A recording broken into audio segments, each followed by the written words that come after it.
everything having to do with the cohesion of the club, how to maintain the cohesion of the club, creativity trainings, how to write their songs, event creation trainings, etc. And they also create reports. They are starting to manage grants and manage donors as well. And this also contributes to the network. 88 International is hoping and planning to set up similar types of networks in various other countries. Now we're looking at Senegal in particular. We also have a project in Taiwan. We have a project in Myanmar. We're also looking at expanding into the Caribbean islands, which have many interesting connections with Senegal. I know that my 4 minutes are up.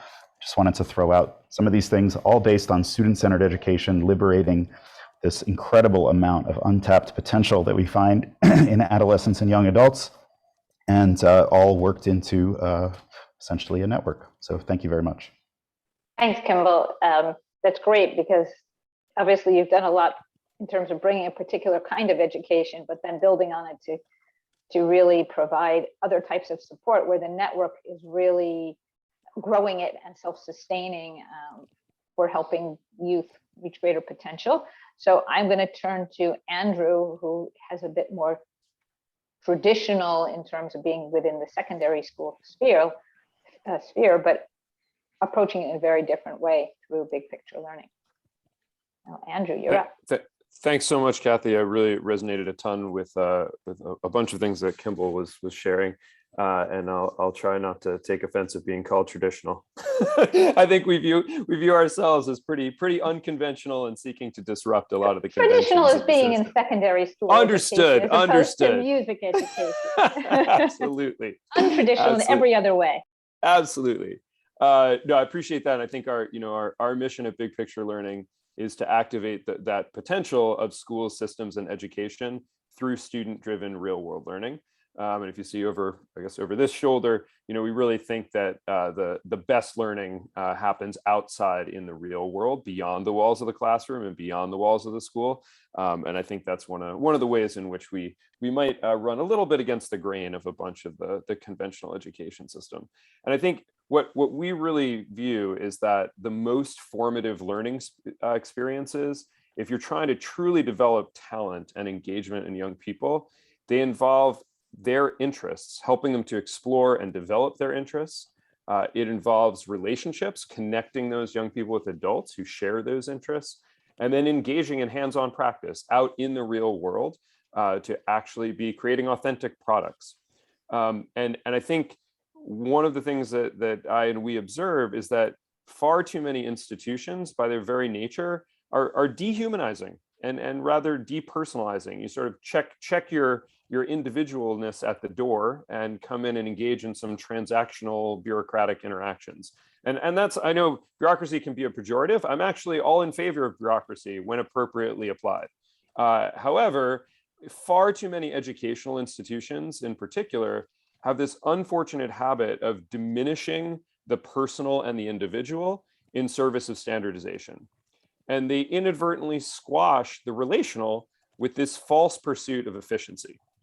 And just feel that means, particularly in all of these times where we have cascading effects of a pandemic, there's ongoing systemic oppression, there's climate change, there's a whole host of other just wicked problems in the world.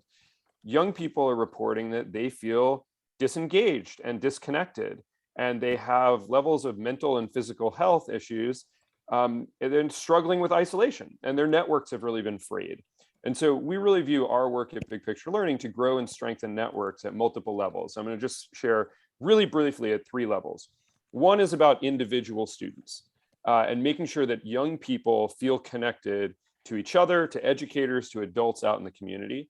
And I would say by example of that, back in 2010, a 9th grader, a former student of mine in Sacramento, California, expressed that she was really interested in education. And our school, the Met Sacramento there, helped connect her to a Montessori school where she started interning and learning about innovative forms of education. The reason I bring up Elizabeth today is that tonight, she's coming to dinner at my house in Cambridge, Massachusetts, because she's graduating with her master's from Harvard Grad School of Education in innovative education. And the fact that she has been able to stay connected to that work and stay connected with me. I haven't seen her in over 10 years, but I'm thrilled and excited to think about that, the way that her work has continued. Second, we view schools. So one is at the level of individual students. The second is about schools. And we see that schools are really natural aggregator hubs. They're the place where you can form all sorts of connections. And I was looking back and remembering that Elizabeth's father actually worked at a robotics company. And so while Elizabeth didn't intern with him, there were other students who explored and developed their interest in robotics by connecting with him. And that school, which has about 300 students enrolled in it, has over 3,000 community mentors. It's all the parents who have gone through that school over the last 15, 20 years that it's been open. There's some really amazing work by the internship coordinator, Victoria Lemus, out there. They use a platform that we've developed called Emblaze, which enables any school or organization to coordinate interest-driven real-world internship programs. And then the last level I wanted to mention is just that, at our level of a network of schools, we really view that there's a lot of power in dandelions. So dandelion flowers can sort of grow this one little bright flower and then send off these seeds that float and land and grow in little interesting niches. And that's beautiful. I think we do a lot of organic spread that way. But in order to be sustainable and not have that one little flower wink out of existence, you need to intentionally support and cultivate that network. And we have some alumni, Brenna Badeker and Lexi Ortiz, who actually graduated from the Met School in Sacramento, now work for Big Picture Learning National, and actually go back and do professional development and training at that school. And so I think that what we're seeing is that alumni may be the most often overlooked and underutilized resource in innovation in education. We see our work as movement building, and we're now more than 25 years old, and we just see this increasing power of the alumni network as more prominent stakeholders.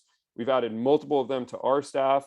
We see them as just incredibly powerful ambassadors and evangelists, and they're growing into more and more leadership roles. And I think what may be most interesting for us is that, when we came into existence, most of the educators and leaders in our network didn't attend a Big Picture school because Big Picture schools hadn't existed.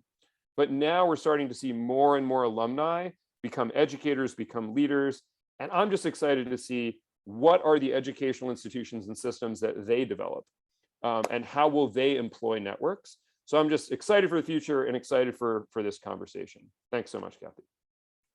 Thanks, Andrew. That's great. And you hit on a topic that I find fascinating, which is also this intentional network versus the unintentional network, and how we grow both of those to have as much impact as possible from those networks, particularly through the alumni.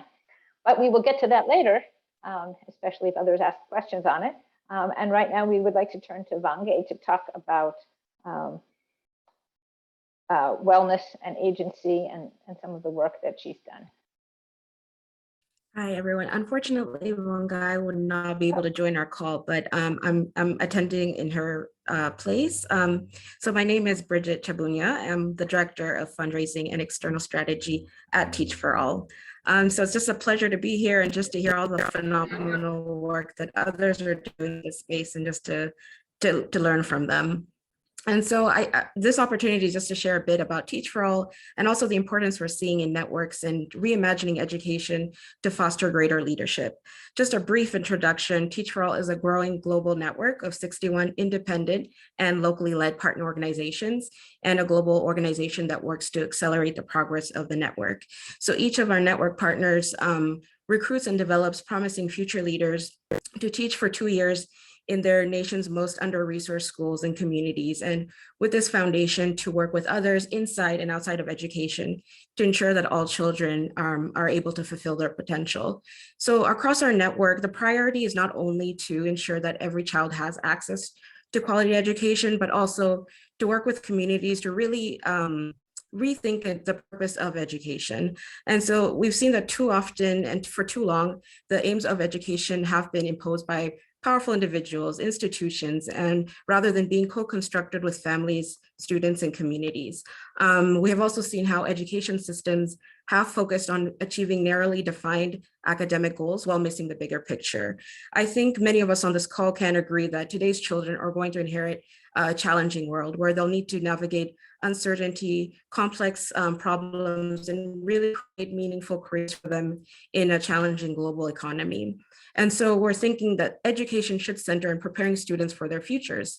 And so it's crucial to help students understand their own power, their own agency, to develop the leadership skills and mindsets to effectively tackle the issues surrounding their communities and beyond. And so this really requires rethinking about the outcomes we're working towards, but also the relationship that students and teachers have. And so as a network, we've really reframed our whole thinking around what does it really take to teach in a way that fosters broader, more holistic outcomes? And we've really articulated this as teaching as collective leadership. And so this framework that teachers and others can customize to their local context is used in order to grow students as leaders. And so over the last 5 years, we've studied over 200 classrooms, or transformational classrooms, where we are seeing students developing as leaders and, mastering academic material, but also, attaining more broader holistic outcomes, such as sense of agency, awareness of the world, empathy, and well-being. And so teachers adopting this framework design and facilitate collective discovery-based learning in their classrooms and really foster learning that is beyond the classroom so students learn practically. And so I'd love to pause there and just share one of the countless examples of this to bring it to life. And that is of two of our Teach for Uganda alumni, Charles Obore and Carol Sarah, who during their 2-year fellowship were placed in a marginalized community in a school where the capacity was 300 students, but only 70 were attending in the entire school. And so through various initiatives, they reestablished trust with their teacher, with the other teachers. They reached out to students and to really engage with them and find out what is their vision for success for their communities, pull them in decision-making spaces and really build up their leadership.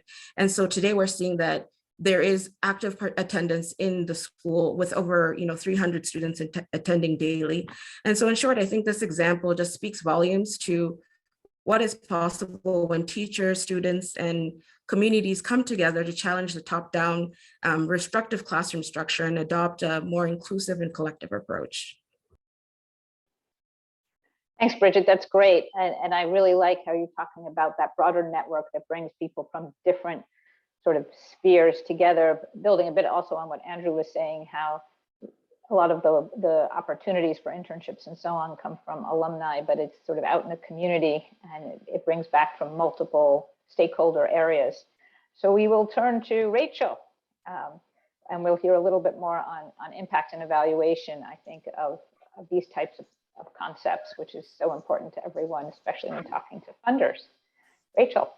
Thank you so much, Kathy, and hi, everybody. It's lovely to be here today. So I work for a charity called the Fair Education Alliance. We are a membership organization. We have 250 members who are all organizations, and they're all tackling educational inequality in England.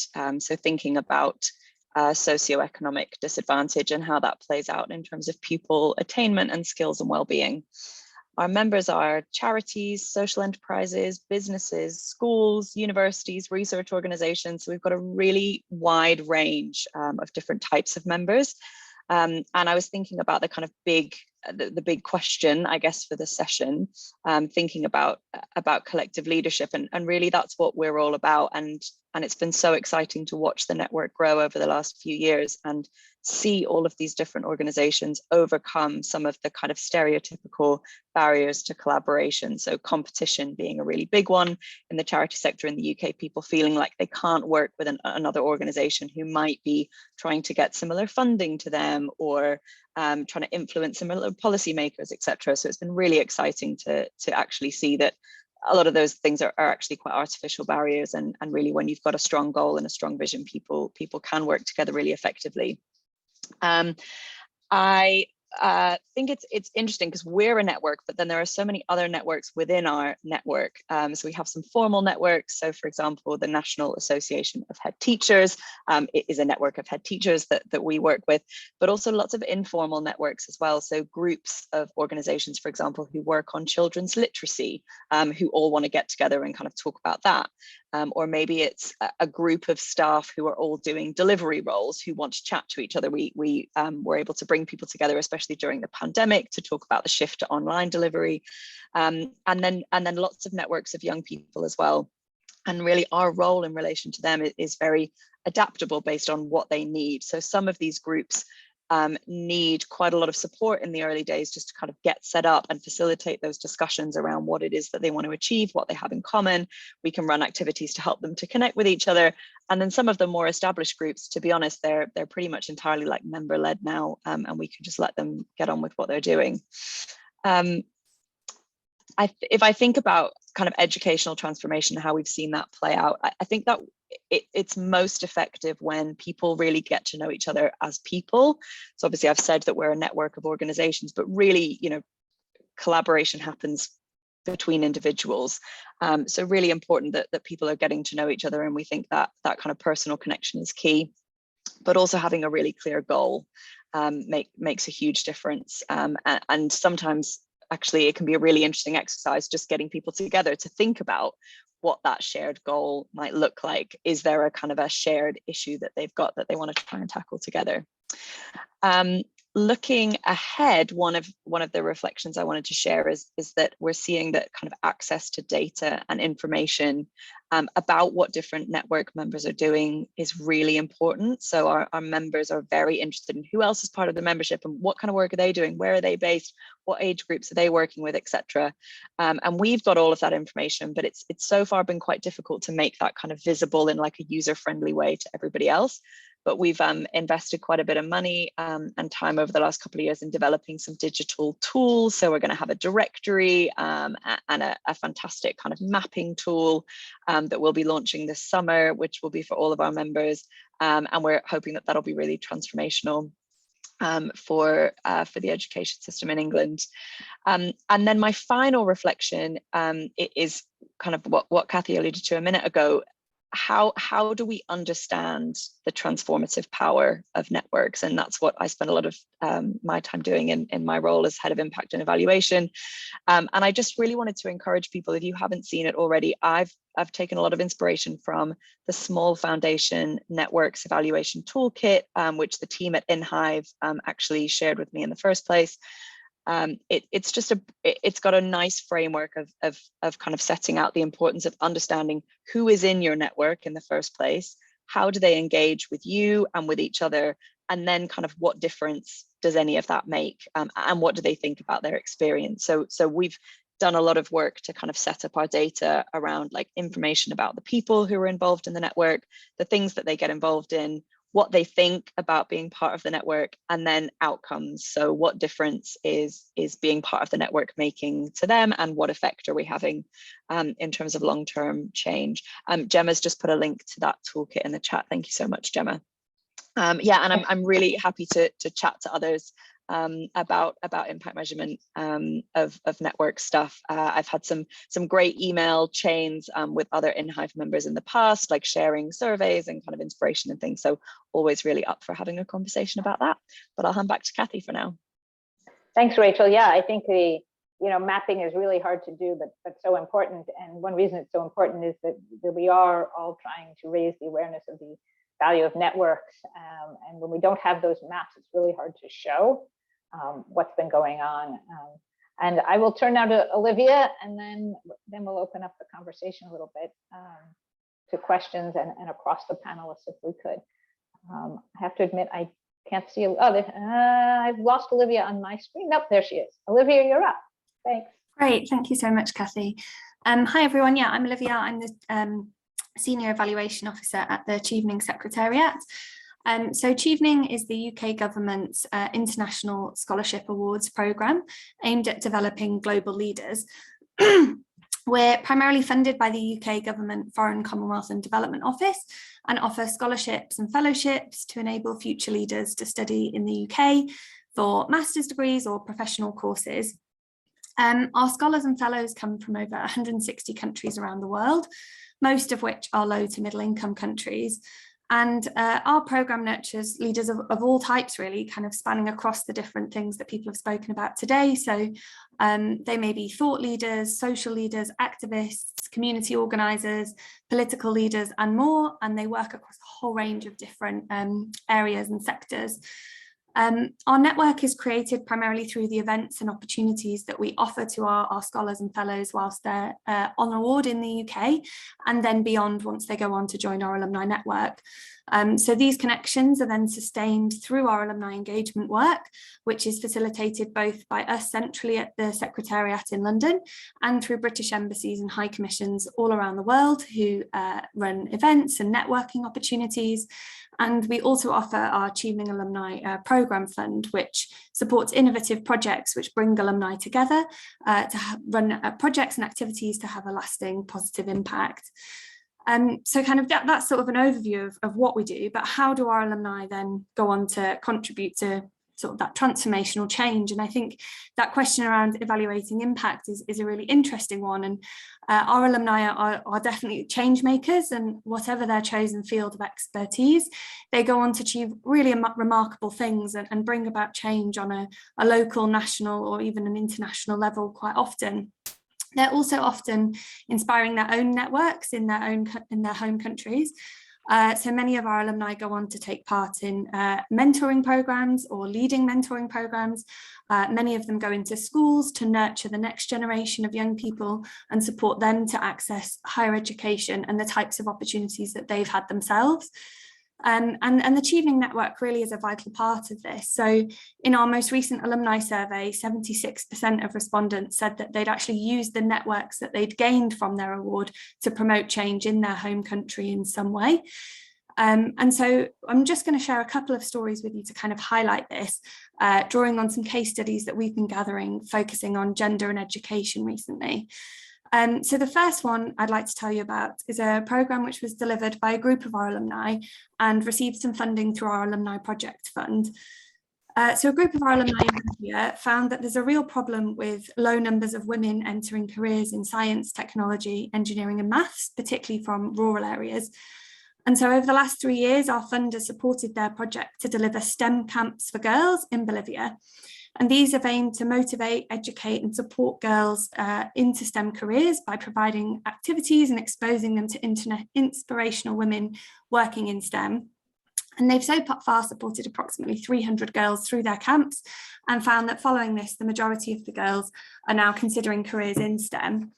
And this project was led by a group of our alumni who came together with a common purpose. They then used their networks to amplify the project and share it across their networks in Bolivia to ensure it had a wide geographical reach, as well as a high level of engagement with girls from across the country. The second story I'd like to tell is about an individual, one of our alumni, Dakshitha from Sri Lanka. His work covers both national and global projects to improve girls' education on contraceptives, increasing the likelihood that girls around the world will then be able to continue with their education. So he works for the UN Foundation, helping them to transition to a new organisational structure to deliver their ground on the world, around the world. And his use of the networks that he built through Chevening has enabled him to really strengthen that work and find out insights on the ground. He's also the co-founder of a youth organisation and on the board of a women's charity focusing on access to contraception. And during his time in the UK, he built networks with other scholars, students, the Public Policy Association at his university, and also volunteered with the International Planned Parenthood Federation's London office. And these have been really helpful in him kind of maximising the impact of his work. And so I'm just going to read a quote of the impact of this from his own words. So he said, I had the ability to associate with people, build those relationships with them, truly enriching relationships where I was able to learn from what's happening in different countries. I learned a lot from them in terms of the kind of challenges they faced, what kind of tactics and strategies they use to address some of those development challenges, particularly on gender and education. So I'll just finish it there because I think that kind of nicely summarises the impact that networks can have on individuals who are leading this transformational change around the world. Thanks, Olivia. Fabulous to have the more specific examples there. building also on some of what Andrew said.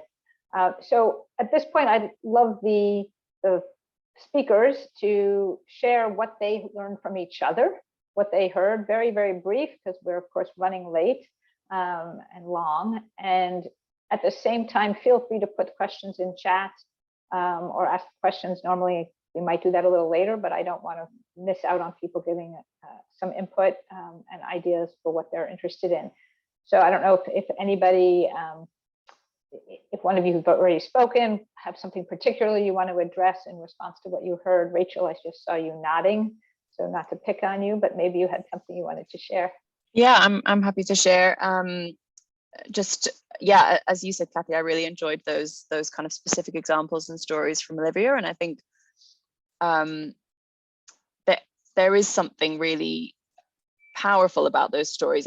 Again, just kind of with my impact and evaluation hat on, I was on a call earlier today with lots of kind of data people thinking about what data will be meaningful in kind of transforming England's education system.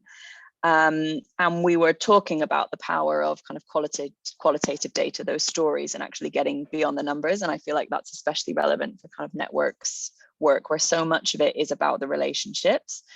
And actually you can kind of get the end result and the outcome of something changing on the ground, but it's almost the kind of how you got there, the value of the relationship in that, the fact that the relationship in and of itself is sort of an outcome as well, that I think is really interesting, and it felt like that came across in a few of the presentations. So that was one of my takeaways.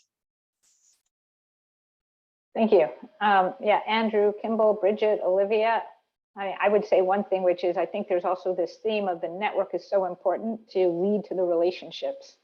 And how do we foster the networks? Because without the network, you don't ultimately get that relationship. Andrew, I think that was one of your points. And then we have a question as well. Go ahead, Andrew. I was just going to pick up on something I think Rachel was sharing, is that about sort of impact and metrics and sort of what gets measured gets valued. And I think that you know, the question of like, how do you measure the value of relationships, I think continues to be challenging. And I think that you know, I'm just seeing as a result, people say like, well, what's simple to quantify? Well, we can look at like literacy levels, right? And for folks maybe not in the US, like there's a series of almost scandals going around the US right now about literacy interventions and sort of like whether or not the phonics approach works or doesn't. And this major initiative that's gone across millions of young people in the United States, up to $10,000 per kid per year was invested, and they saw these incremental short-term gains. And they said, oh, it looks like if we pour all this in the first year or two, or maybe even 3, there's some slight increase in literacy.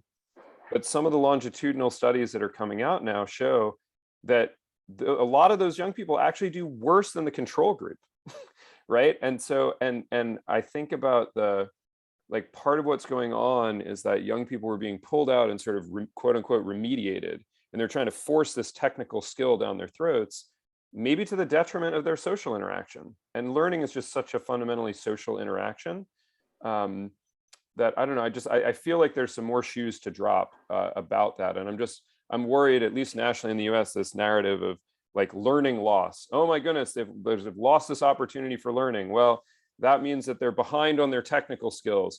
Well, how do you remediate learning loss? Well, we need intensive tutoring. We've got to really focus on getting those technical skills up. But there's an opportunity cost to that. Like that means you're pulling back from some of the relational connectedness, some of maybe the things that are a little more experiential, that do attend to some of the social and relational. And so I just like hearing the stories from the panels today, I think there's so many, they're not just anecdotes, they're data. Like that is data. And I think we need to find ways to share that kind of longitudinal and more qualitative data to shift systems. But I'm inspired by the folks on this call because we're doing the work. We just got to find ways to get that narrative more publicly aware. Thanks.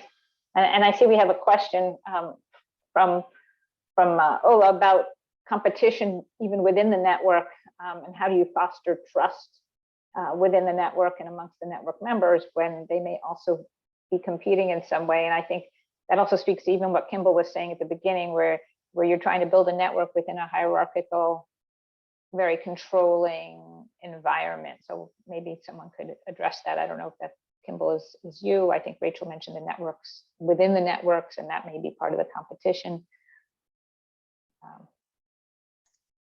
I'm happy to share on that one. I guess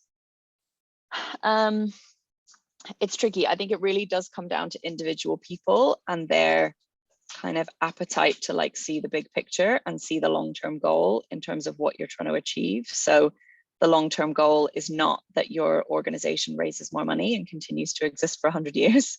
The long-term goal in our case is a fair education for all young people. And if people can kind of get on board with that, then we have found that people can overcome some of the challenges around competition for funding. I think there can be a real kind of scarcity mentality with pots of funding, which is really tricky. So I guess there's the kind of short-term thing of just really helping people connect as individuals around a long-term vision. And then there's the kind of longer term, more systemic thing, which I think we tackle a little bit by working with funders to encourage them to be more transparent about who they're giving money to, more transparent about the funding that's available.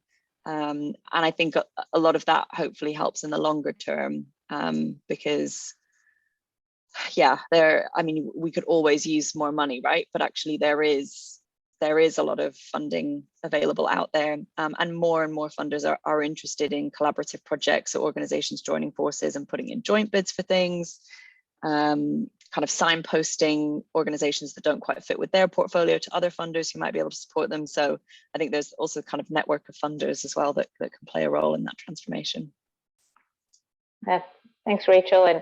And Suzanne has a great question about, individualized learning and the fact that, there's a lot of focus on learners being at the same place, because they're in the same grade or level, and what would it look like to have more student-driven centered learning. And I think also one of the big questions that we were going to think about is also, what does youth leadership mean, right? Why doesn't youth leadership lead to chaos? And similarly, why would individual learning does not necessarily need to lead to chaos? I don't know if that's something, Kimball, that you see. I know, the music world is so crazy in that sense also, right? Music is done on a very individual level much of the time. So I don't know, maybe you have some thoughts on that. Sure. I think one of the ways of building the trust, I saw that in one of the questions, is really the emphasis we can place on group work all the time, group work done by young people that produce something that's concrete and shareable. And that also allows, at least in the case of our project in Tunisia, it allows high school students from other parts of the country to realize that and see that high school students in other parts of the country that they've never met, that they don't really know, that they have a lot of cliched understandings about, are wrestling with and dealing with a lot of the same things. And that realization is very impactful for them because they just didn't have that experience before. And I just wanted to add that this panel in general has just made me rethink a little bit, because we talk a lot about music, we talk a lot about inclusion, we talk about transformation, we have all these different notions and concepts that we really try to focus on and develop, but we haven't really decided that, we do have also challenges measuring what are the network effects of this. How do we share these anecdotes? Because most of the funders require, numerical outputs and outcomes and things like that. But this panel's definitely encouraged me and inspired me to think more about the network aspect, and perhaps there's specific value in that we can actually be sharing much more with everyone, frankly. Yeah. Great, thanks. And I also see we have the question of, what resistance have people faced from creating these innovative, different models of education and different emphasis, maybe the fact that it is more student-driven or individualized. If someone could address that question. I know it's extremely relevant for Andrew because they're very innovative on their type of education and not traditional.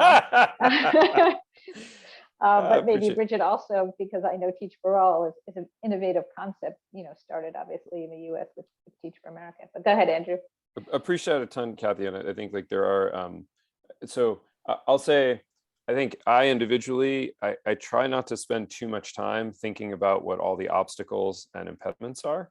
I feel like if I do that, my energy just gets sucked down into all the reasons that we're doing the impossible every day. And I've been a part of a few different groups that sort of mapped out, particularly here in like, so I live in the state of Massachusetts, which likes to walk around and say like, we're #1 in the United States, at least by certain metrics. I'll also point out #1 in terms of disparity and in terms of inequity as well, right? In terms of, so it's an interesting statement, I think, in some ways. But as a result, I think we try to focus on who are sort of the edgy innovators, who are the early adopters. Glad to see Susanna on here, and I know like the work of what school can be. I think that like that question of like what it could be, like, and it's not just the subjunctive hypothetical. Like there are all sorts of interesting examples of edgy innovators out there doing things, and I think it's about how do we sort of catalyze like the first followers and the next sort of wave of early and mid-range adopters.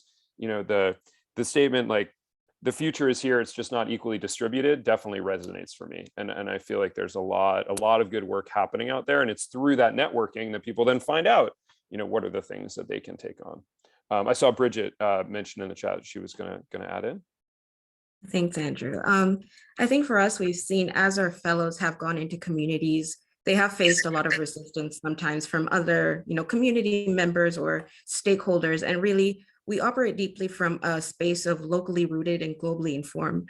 And so really seeing that the local communities have the skills and the knowledge that they need to address the challenges that they see. And so our fellows work deeply in creating that, environment to hear from parents, from community leaders, and really incorporate that in the vision that they have for the classroom and the vision for success for their students. And so I think it's a long-term process of like going back in the communities and like having those dialogues and that communication really be transparent and really inclusive. And so we see that that's something that has really shifted a lot of mindsets in the communities and allowed some of these changes to take place. Fabulous. Thanks, Bridget. Yeah, I think, Teach for All, based on Teach for America, is really one of the very early, innovators in looking at it from how can we bring teachers in a different way. And that's so important and very hard to implement in a lot of cultures. And we have 9 minutes left, so we probably have time for one more question. But before we do that, I just want to say that InHive started Nexus, which is a network of network leaders and those interested in networking. And one of the big focus areas for us is education and how can networks strengthen education, strengthen teachers. And we actually have a subcluster where we're looking at some of these kind of things and what can we do to sort of drive a movement where we bring more people together to share types of teaching and types of learning and types of education, so that what is innovated in one place really does spread more broadly, and we can create something of a roadmap for that. So anyone who's interested, I know many of you are already part of Nexus, but those of you who aren't or don't have a representative from your organization as part of Nexus, you might find it's a very useful source of connections, relationships, and in fact, learning about ways to pursue this. And hopefully we can build also some of the, build on some of what organizations like Rachel's are doing, and even I think Olivia to a large extent in terms of looking at effectiveness and mapping and collecting some of the data. Please do put in the chat as we take one more question, your questions, but also one thing that you have learned or might do differently. Thank you, Kimball, for setting the pace on this, something you're going to do differently based on something that you heard here today. And we do still have, of course, a week or so of Enact events for you to join. But we'll go one more question. Given the fact that the needs of alumni can change over time, how can Alumni Network ensure that it meets the persistent issues of today's challenges for alumni? This is something near and dear to my heart. but I'm not a panelist. I do work in alumni relations much of the time, but I will let one of our panelists should address this, perhaps Olivia, because it sounds like you have a very powerful alumni network. Yeah, I think it's a great question. I mean, we've been running for nearly 40 years, so we have about 50,000 people who've gone through the Chevening program over that time period. We're in touch with large portion of them, but to varying degrees. I think connections with alumni. You can be in touch with someone, you can have very active engagement with people, and I think that's part of this question of how do you kind of maintain that engagement, particularly as things change. I think one thing we're good at Chevening is putting things in the hands of alumni and allowing them to kind of mobilize and engage with one another themselves. So we have a very active network of alumni associations which set up in the countries themselves and are run by boards of alumni who kind of oversee those associations. And so I think that allows a very localized model for such a global network, which I think is really important, and allows those networks to work on a local level and undertake activities and projects and things that meet their country's needs or their alumni's interests at that time, which I think for such a big beast as the sort of Chevening Alumni Network is really important. Also, in a similar way, as I mentioned, we have a fund for alumni projects, and I think that again throws that back to alumni themselves to be able to set up projects and activities that they want to do. So I think it's maybe less a question of centrally how do we sort of meet those changing needs, but also a kind of two-way conversation of how do we provide support to our alumni for them to do things that they're interested in or that they can change, as well as essentially kind of making sure that we move with the times, whether that's technological innovations to connect with people or changing interests and topics and different events that meet the needs. So yeah, I hope that kind of answers that question, but I think it's a really great question. Thanks, Olivia. Yeah, that's perfect. And I love the idea of, we're talking a lot about student-centric education and almost student-driven education. And then we move into the idea that alumni organizations really have to be alumni-driven and alumni-centric, as opposed to looking only at what the institution wants. It has to look at what serves the alumni as well, and what are the best ways for them to engage back to the institution or the mission of the underlying organization. Anyone else want to talk? If anyone wants to ask a question in real life, if you can feel free to raise your hand to do so as well. And otherwise, I would ask, first I want to thank our panelists, really fabulous, Kimball, Rachel, Bridget, Andrew, and Olivia.